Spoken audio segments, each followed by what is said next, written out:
The Leading Government Potty presents Ellie Byrne and the Enchanted Forest, Part 1. Ellie Byrne's adventure began when the Byrne family moved into a wood-planked, two-storey blue house in Northbridge, close to Hillary's boat harbour and the beach. Ellie quite liked this new neighbourhood. It was beautiful. However, she didn't like this new house. It looked way too old for a modern person. It wasn't completely made of wood. Something bad would happen then. But you did need to be careful, otherwise the house might catch on fire. After the family settled in, Ellie decided to go wandering around the beach. It was very peculiar when she noticed a quarter-pie rock with the front shaped just as a door frame. The other side was curved like a circle, a piece of pie even.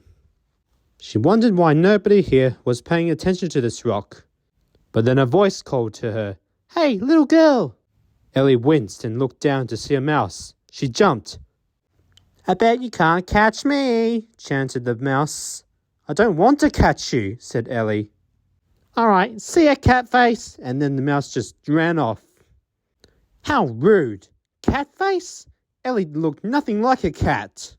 She had to chase that mouse. It continued to call out Catface, and Ellie was getting more annoyed than ever. They continued to run around the rock.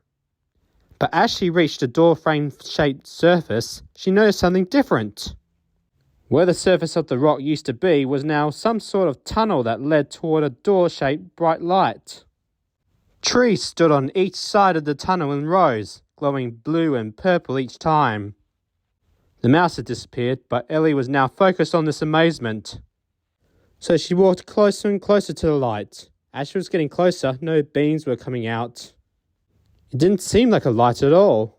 Instead, when she reached it, it was some sort of curtain. She went past it and looked around.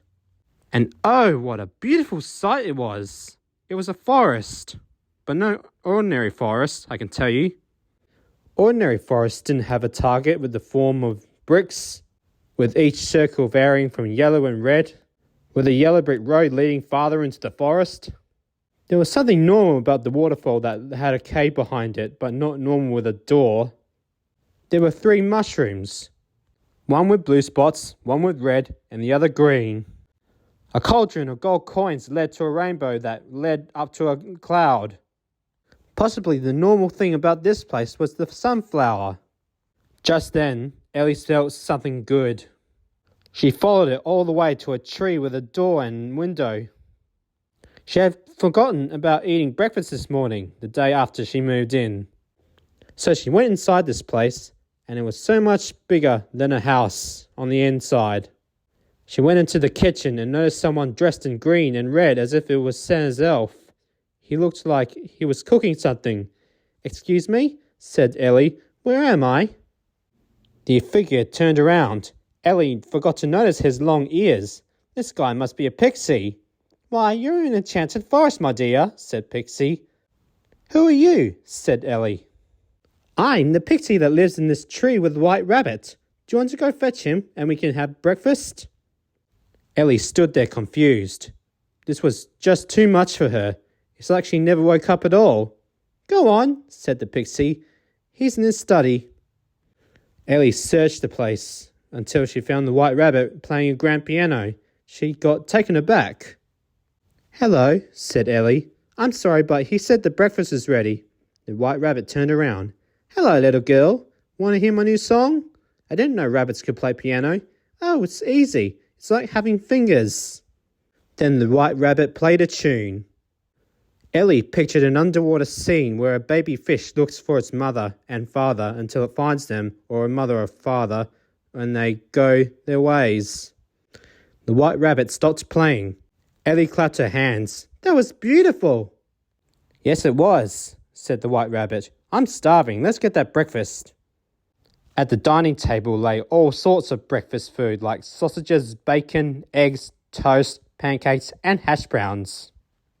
Ellie loved pancakes, hash browns, and bacon. She put 2 pancakes, 5 hash browns, and 5 slices of bacon on her plate. "Hungry, aren't you?" said the pixie. "Uh-huh," said Ellie. "Thanks for cooking this." "You're welcome. Then everyone started eating. Ellie grabbed the maple syrup and poured it on her pancakes. Then she started eating. The food was so delicious, especially the hash browns. She had a very nice time, but it was time to go home. Mum and Dad might be worried where she'd be before breakfast. It was getting late. After finishing breakfast, Ellie got up, her mouth sticky with maple syrup. "I'd love to stay, but I've got to get going."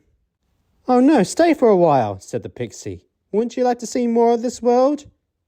"But I really must go," said Ellie. "Mum and Dad would kill me if I came back late." "We can sort something out," said the pixie. "This place is magic for a reason." "You really can't do that?" "Of course we can."